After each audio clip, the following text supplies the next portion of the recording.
lagi dengan saya Farah Leviatika Farida selaku host di Hello Podcast pada malam hari ini.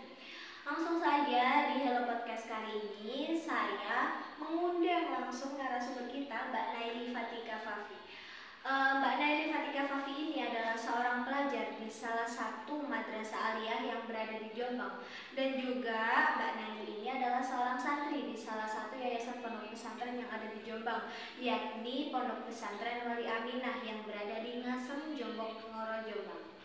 Di sini pembahasan kita pada malam hari ini di Hello Podcast kali ini adalah membahas tentang bagaimana sih kita memanage waktu antara menjadi seorang pelajar dan seorang santri di pondok pesantren. Menurut Mbak Naili ini, bagaimana sih kalau boleh tahu ya cara-caranya menjadi seorang pelajar dan seorang santri, membagi waktunya itu bagaimana sih?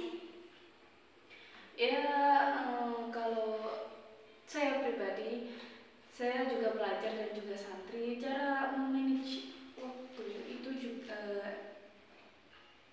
sebenarnya kalau schedule santri di sebuah pesantren itu sebenarnya sudah diatur, katakan sudah diatur oleh pesantrennya. Jadi tidak perlu kita pagi ini ngapain, siang ini ngapain, sore ini ngapain, itu tidak perlu karena sudah diatur sebenarnya. Jadi tinggal kita yang memaksimalkan waktu yang telah diberikan oleh pesantren seperti itu. Kalau pagi sampai siang, kalau di pesantren saya itu jatahnya waktunya sekolah formal, terus setelah ba'da zuhur itu sudah mulai aktivitas santri seperti ekstrakurikuler, binador, takror, seperti itu sudah. Jadi tinggal kita saja yang memaksimalkan saat waktunya kita ini pelajar, kita maksimalkan. Kalau waktunya santri kita maksimalkan. Kalau saya pribadi seperti itu. Oh, kalau begitu ya jadinya. Mbak Naili sendiri ini kan salah seorang penghafal ya. Alhamdulillah Mbak Naili ini sudah menghafal, sudah hatam ya alfiahnya ya. Gimana sih cara Mbak Naili belajar antara belajar pelajaran di sekolah, cara belajar di pondok pesantren, dan bagaimana sih cara menghafal, membuat setoran istilahnya lah, membuat setoran alfiah sendiri. Bagaimana tips-tips atau cara-caranya agar bisa membagi waktu dan semua itu terlaksana dengan proporsi yang tepat. Baik. Kalau ya katakan seperti yang awal tadi, kalau waktunya sekolah ya nggak usah kepikiran yang di pondok. Waktunya di pondok nggak usah kepikiran yang di sekolah. Jadi kalau sekolah tugas-tugas PR-nya apa kita kerjain di waktu yang sudah disediakan oleh pesantren seperti itu. Dan katakanlah jam segini sampai sekian itu jatahnya buat setoran, ya sudah buat setoran. Nggak usah kepikiran yang sekolah, nggak usah kepikiran yang tugas yang lainnya. Waktunya ini kita fokus, waktunya pelajaran kita fokus seperti itu. Ya hanya memaksimalkan saja, mulai dari diri kita sendiri, ya belajar fokus sih, hanya itu. Untuk hafalannya sendiri, kira-kira Mbak Naili kalau membuat hafalan alfiah itu ya, gimana? Kan di sekolah kan tadi udah dijelaskan ya, kalau di sekolah kita fokus sekolah, kalau di pondok pesantren kita fokus di pondok pesantren. Kan biasanya kalau di pondok pesantren tadi kegiatannya sudah diatur ya, dari kita bangun tidur sampai kita tidur lagi, otomatis di situ kan banyak banget nih ya kegiatan-kegiatan.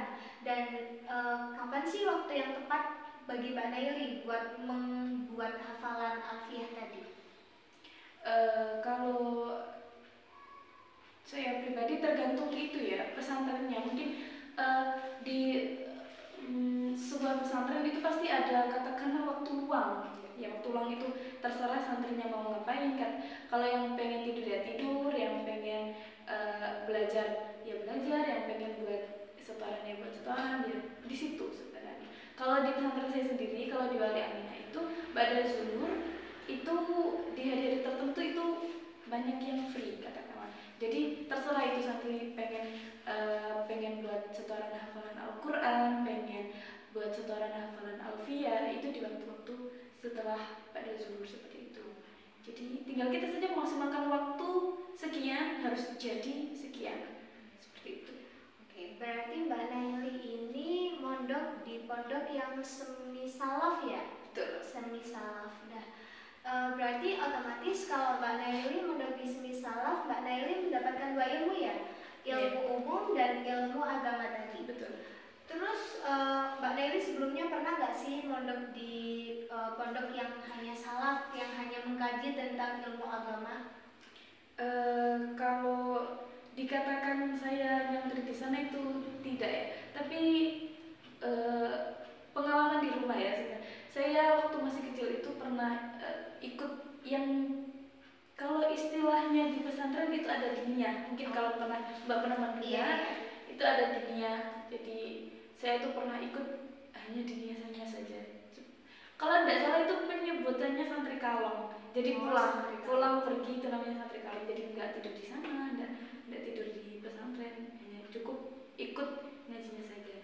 Jadi kalau mondok dikatakan mondok tidak, cukup. Berarti dulu itu santri kalong ya? Yeah. Berarti pernah merasakan gitu kan ya, menjadi santri di sebuah pondok yang salah. Kalau boleh tahu nih ya, apa sih perbedaan antara santri semi salaf dan santri salaf sendiri? Kan tadi santri salaf itu hanya mengkaji tentang ilmu agama ya. Kalau santri semi salaf itu mengkaji 2 ilmu, yaitu ilmu agama dan ilmu umum. Apa sih kelebihan dan kekurangan kira-kira dari keduanya itu? Kalau pandangan saya ya, kalau di salaf itu ya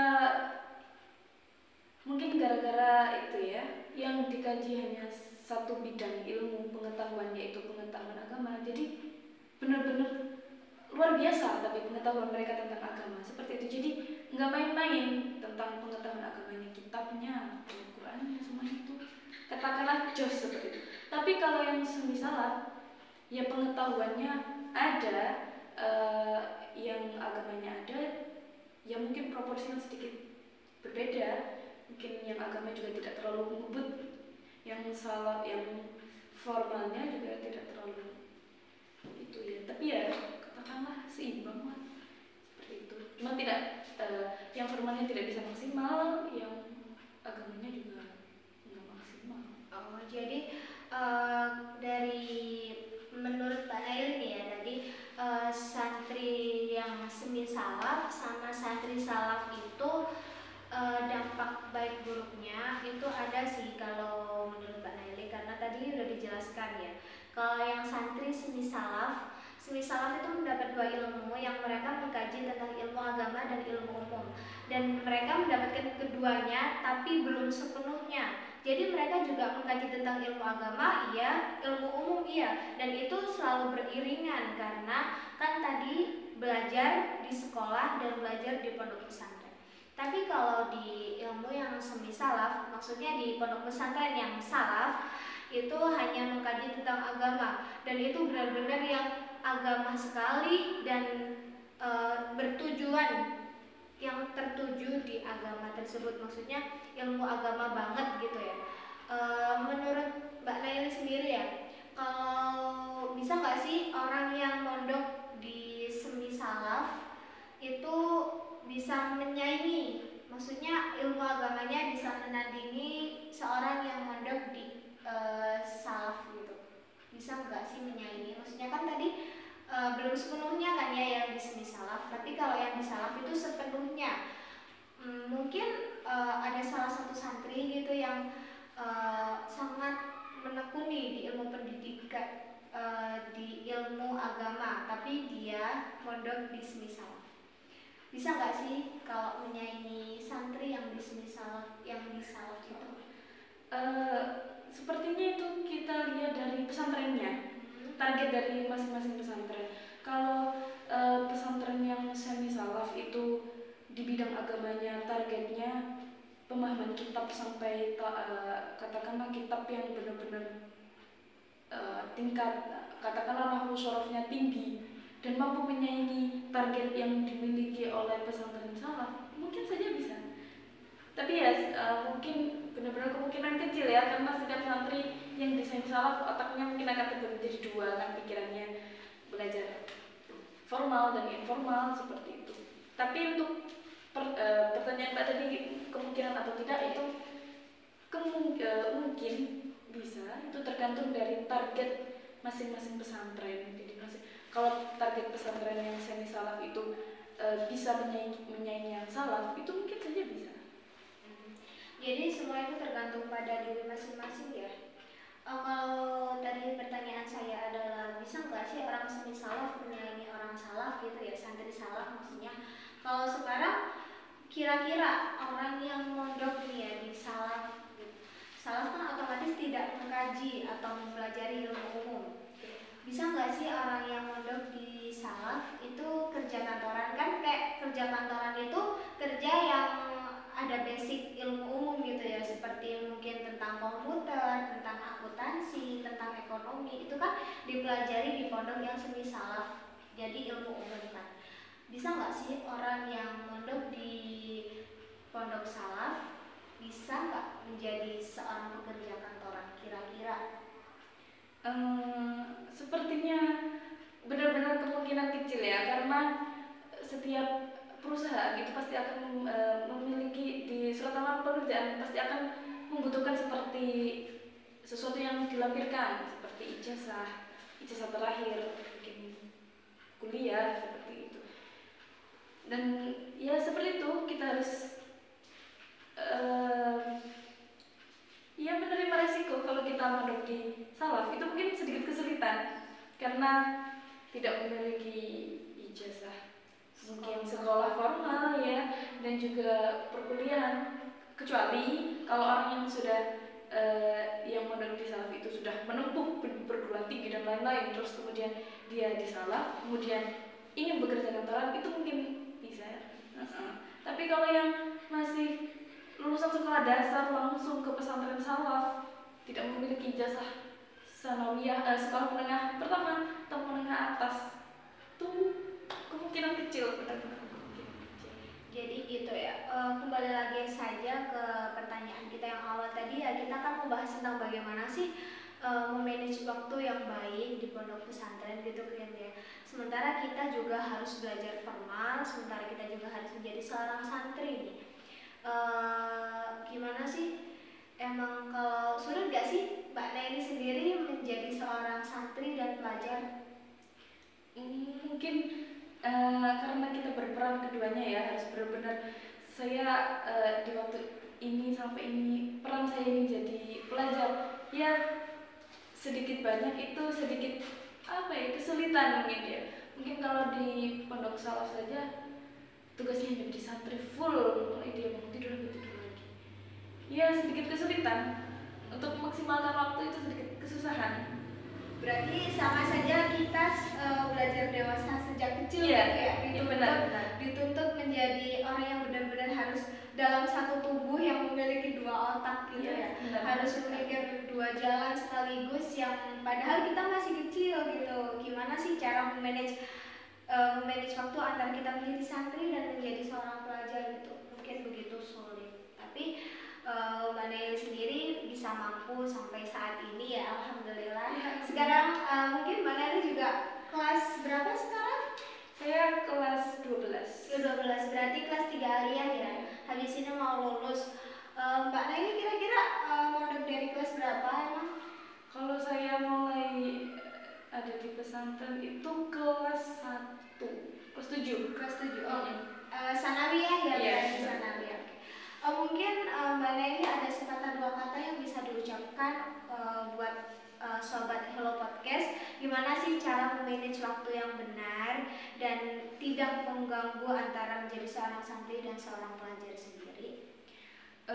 Kalau saya pribadi ya dikembalikan ke diri kita masing-masing. Kita harus ya di pesantren itu katakanlah membentukkan karakter ya, karena dimulai dari diri kita sudah benar-benar terpisah dari kedua orang tua, keluarga, kita benar-benar orang asing yang berada di lingkungan asing juga.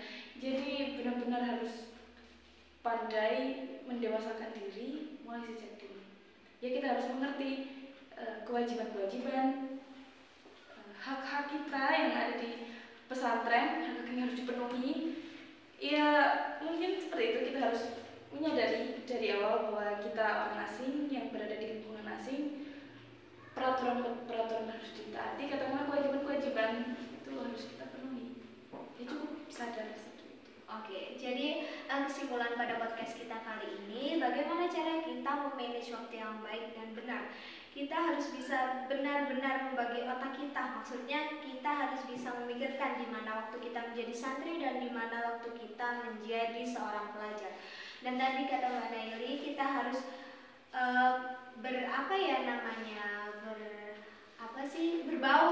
berbaur di lingkungan yang baru, di peraturan yang baru, di tempat yang baru juga. Jadi kita dari kecil udah jauh dari orang tua dan kita harus dituntut untuk mandiri. Jadi kita harus bisa memanage waktu kita sendiri agar semuanya bisa terlaksana dengan baik, tepat dan lancar. Mungkin untuk podcast kita pada malam hari ini segitu dulu ya. Mungkin kalau ada salah kurang lebihnya maksudnya saya mohon maaf kepada Mbak Naili, dan saya juga berterima kasih ya kepada Mbak Naili sudah mau menjadi narasumber kita dalam Hello Podcast pada malam hari ini. Sekian dari Hello Podcast kali ini.